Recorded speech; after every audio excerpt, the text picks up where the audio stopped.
said that you're fearful the curse is going to brothers. Yeah. Do you believe that? I believe that it can. The Debarge knows their reason why they are where they are and how to get out of where they are. My oldest brother died. Bobby? Yeah. And yeah, of addiction? I'm scared of dying. I'm scared of losing my brothers. We need no more deaths in our family. Those who grew up in the 80s have probably heard of the music group Debarge with their up-tempo R&B tracks such as I Like It and All This Love. They were a Motown-influenced family band that was slated to follow in the Jackson 5's footsteps. Nice to see you again, El. Randy? James? Mark? Bunny?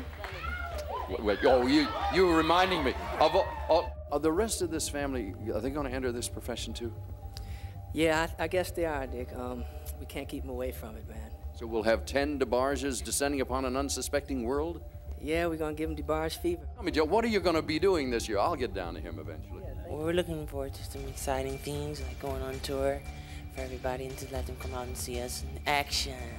Action, yeah. While Debarge achieved success later in its career, several members, including Bobby Debarge's own son, cited personal conflict as a reason for the band's shortcomings and, after 5 albums, disbanded in 1989 following the incarceration after 2 of its members. Despite them disbanding, their passion of music was transferred to Bobby's son, Bobby Jr., who, like his father, sings with a falsetto. He makes music with his cousins Andrew, Christinia, and Eldra, and through them, Bobby's musical legacy remains 27 years after his death. So what rumors did Bobby Debarge's son confirm about his family? And what happened to the Debarge's legacy? Let's get into it. You've said that you're fearful the curse is going to your brothers. Yeah. Do you believe that? I believe that it can. The legacy of the Debarge's musical journey started with brothers Tommy and Bobby, who formed a funk group called Switch. Then came the tremendously popular music group Debarge, which originally consisted of siblings El, Bunny, Marty, and Randy, and was later joined by brothers James and Bobby. An 8th Debarge, Chico, made waves as a solo act but was considered a part of the larger Debarge constellation. Are the rest of this family, are they going to enter this profession too? Yeah, I guess they are, Dick. We can't keep them away from it, man. So we'll have 10 Debarges descending upon an unsuspecting world?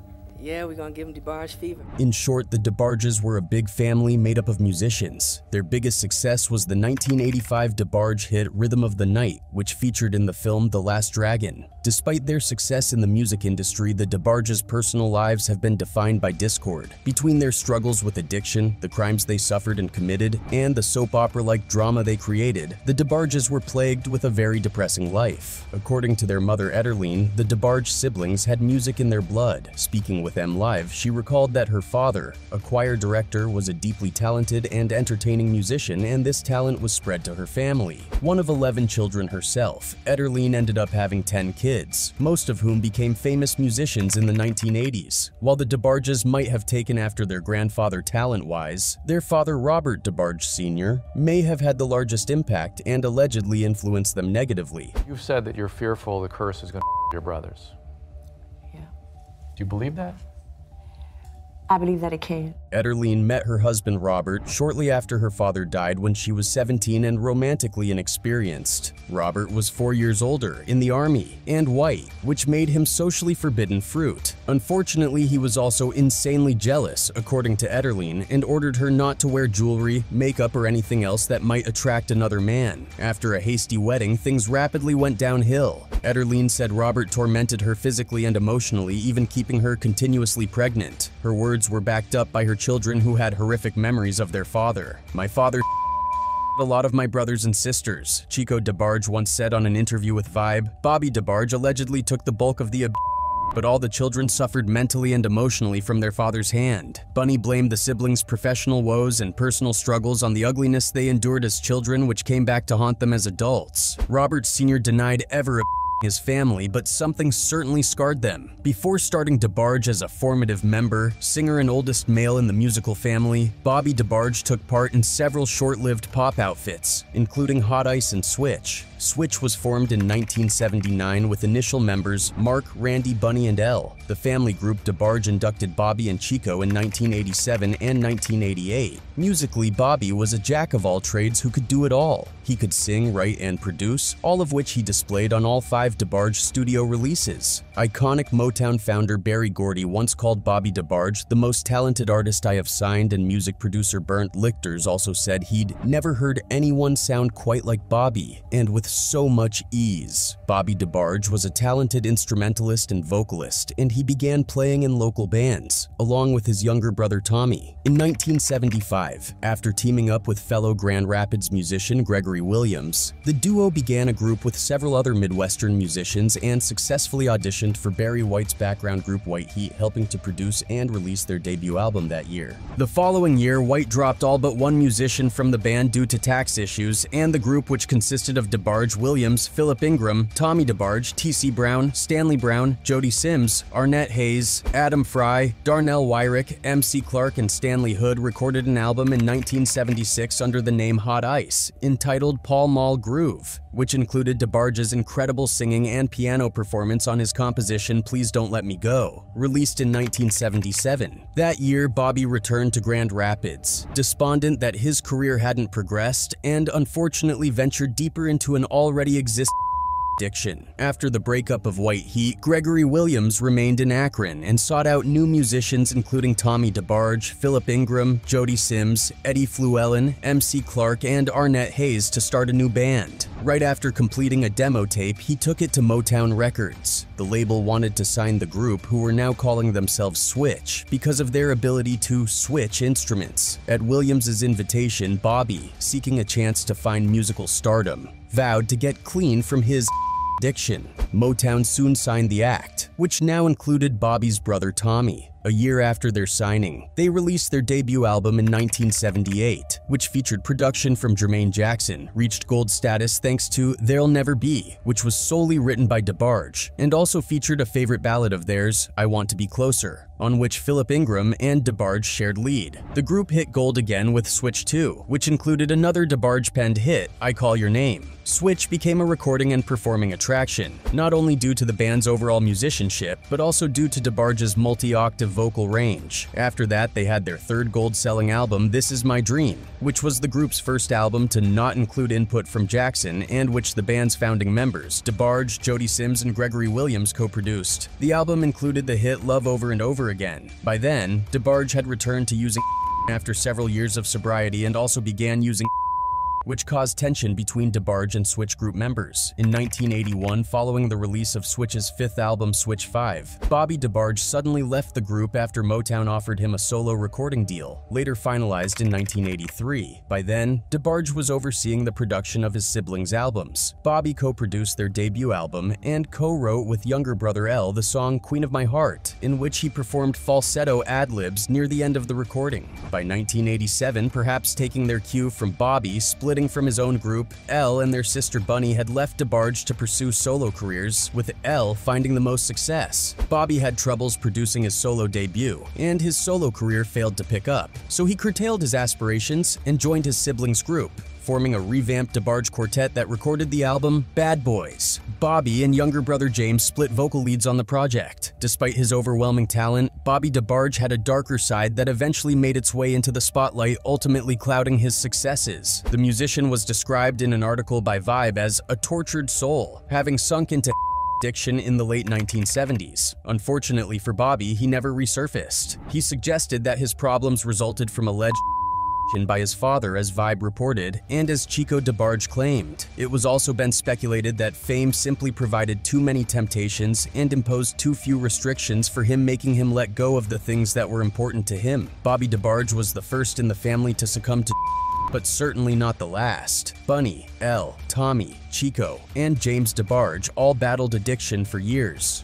Happened, their mother Etterlene Debarge told Atlanta Daily World of the musical family's addiction. When Elle got into just paralyzed him. He just couldn't deal with all the people in the music industry. He couldn't deal with their fakeness and people him off. Motown had taken all of his publishing and they're still making money from those songs. According to Vibe, Bobby had been addicted to since his teens in the heyday of Switch, always riding the coaster of sobriety before returning to opioids. But regardless of how his addiction began, Bobby's fate was unforeseen and tragic to family, friends, and countless fans. Not only did the family battle, some ended up in jail several times, with the immensely popular 1985 hit Rhythm of the Night featured in the film The Last Dragon. Debarge was on the track to success. Any hopes of mainstream popularity were dashed in 1988, however, when Debarge family members Bobby and Chico, along with 4 others, were arrested for in Grand Rapids, Michigan. Both Bobby and Chico ended up in court. The resulting convictions and prison sentences marked the end of the family musical group, and Debarge disbanded in 1989. As reported by UPI, the Debarge brothers conspired to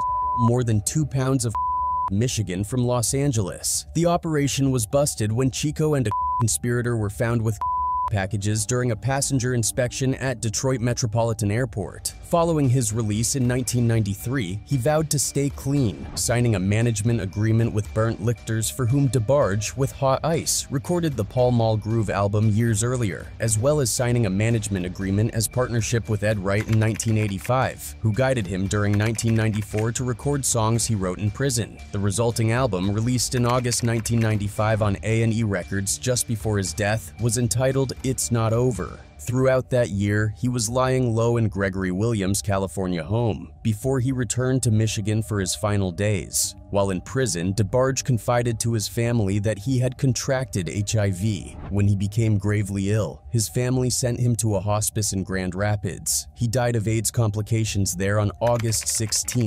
1995, at the age of 39. He is buried in Garfield Park Cemetery in Grand Rapids. According to Gregory Williams, who attended school with Bobby Debarge and performed alongside him in the group Switch, the singer's last years were hell. He was separated from his wife and kids and acting paranoid toward everybody. Bobby knew his life was basically over. It was also alleged that he grew distant from his family as his health declined from the vicious disease he contracted in prison. Widespread and effective treatment for the complications brought on by HIV/AIDS had not become widely available in time to help Bobby. Bobby was always very sensitive and withdrawn, Williams said, and there was a lot of at the hands of Mr. Debarge became his main way to escape. It was also rumored that Bobby was not straight, and that while he was married to his wife Terry, he was also in a relationship with Tony, a gay man. They lived in a condo in California for 3 years before his demise. Unfortunately, Tony also died of AIDS. Bobby and his wife Terry met when she was 15 years old, and he was in his early 30s. On December 10, 1990, they officially got married, and it was confirmed that the couple had a good life and enjoyed each other's company. Sadly, their marriage only lasted 6 years before Bobby passed away.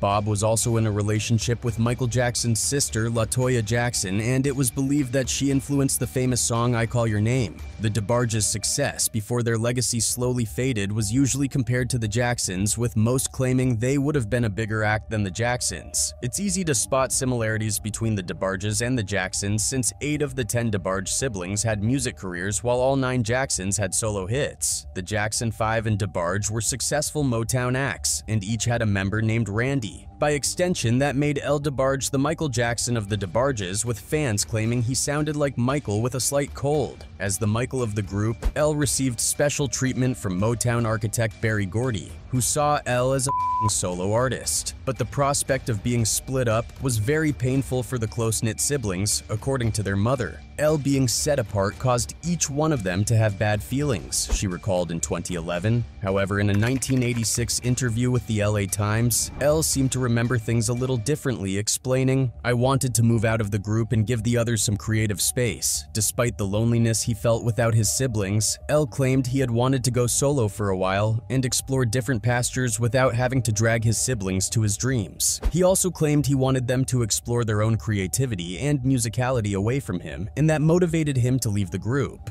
El officially started dancing to his own drum beat after Debarge released Rhythm of the Night, but he stumbled out of the gate. Previously hailed as the creative soul of Debarge, he did zero writing or producing for his first solo album, plainly titled El Debarge. He blamed his lack of involvement on a failed romance, while some alleged that it must have been due to mental exhaustion or the feeling of loss without his siblings. In a 1985 interview with the LA Times, El Debarge made a weirdly unsettling admission. "There are these personalities in me, so many of them, as if that wasn't ominous enough, the singer also confessed to fighting some of his multiple personalities before adding, "I don't enjoy some of them and I know other people don't enjoy them either. The police especially didn't enjoy them when they had to encounter Elle all the time committing various crimes." In 1986, Elle pleaded no contest to causing a misdemeanor disturbance after a Michigan woman accused him of attacking her. It was reported that the then 25-year-old singer had allegedly pulled her hair, dragged her to the floor, and hit her when she refused his advances at a hotel. Elle copped a plea and received a $200 fine plus 200 hours of community service. The public felt offended by how small a fine he had to pay despite having committed such a crime, and also the fact that he had enough money to compensate the woman. According to them, $200 was not even a slap on the wrist for a wealthy musician, more like a wrist massage. This didn't stop him from committing more crimes, and in 2007, the singer found himself in handcuffs again,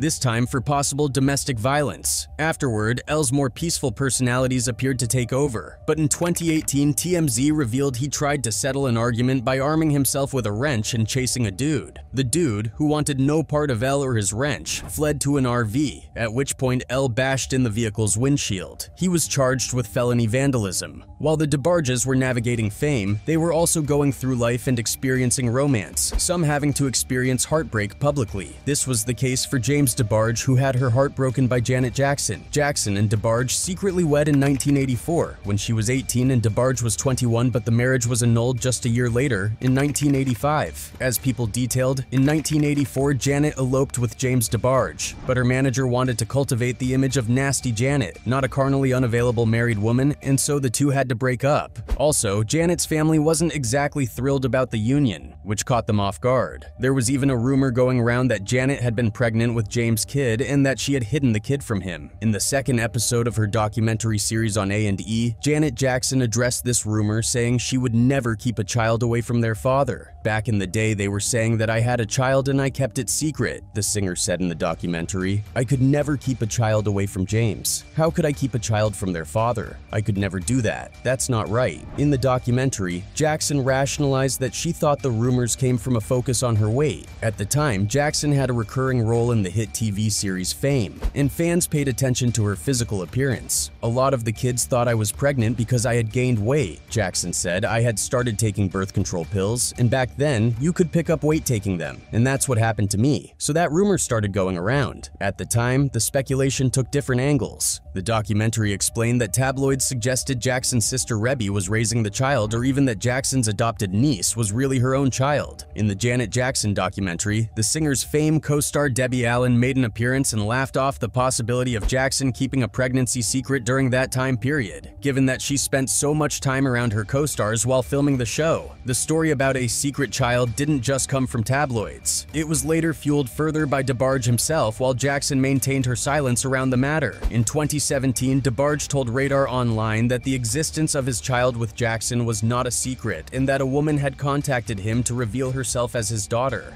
According to a later report from Radar Online, the woman and Debarge eventually took a paternity test that proved they weren't related after all. Several of the Debarges have passed away, including their mother, Etterlene Debarge, who was an icon in gospel music who recently passed at age 88. The mother of 10 died peacefully in her sleep at Berkeley Post-Acute in Woodland Hills Friday morning. Her daughter Etterlene Bunny Debarge told TMZ. No official cause of death was announced, but insiders did reveal that the music legend had been ill and battling dementia. The publication reported that her daughter Bunny had broke the news on social media to fans, as she said that her mother was in a better place now. Etterlene had a total of 10 children, and 7 of which banded together to play in Motown supergroup Debarge. She shared all 10 children with Robert Debarge, whom she met in 1952 and married. The family of a dozen had settled in a predominantly black section of Detroit, and in 1972, the family moved to Grand Rapids, Michigan, where Etterlene's brother, Bishop William Charles Abney Jr., pastored Bethel Pentecostal Church. Unfortunately, Etterlene and Robert divorced 2 years later in 1974. She married for a second time years later as she tied the knot with Puerto Rican George Rodriguez. It is interesting to note that due to her marriage with George, there was a long-time erroneous belief that the Debarge family was half Hispanic, which is not the case. She was born Etterlene Abney on October 13, 1935, in Royal Oak, Michigan, as one of 12 children and had a twin sister. In May 2014, she authored Other Side of the Pain, as the synopsis reads, mother of famed 80s musical recording group Debarge shares the untold story of fame, tragedy, and perseverance. Another member of the group was Tommy Debarge, who died at the age of 64. According to TMZ, the vocalist and musician had been suffering from both liver and kidney failure for some time. He transitioned in the hospital after being admitted a couple of weeks prior. Tommy's daughter, Marina Debarge, also revealed that her father was one of many who battled COVID-19 during the pandemic. Many took to social media to express solace in regards to the tragic loss, including renowned New Orleans DJ Soul Sister. I just learned the sad news of brilliant bassist Tommy Debarge. I share my deepest condolences with Debarge family and with Tommy's Switch family. My appreciation of him really drove the start of my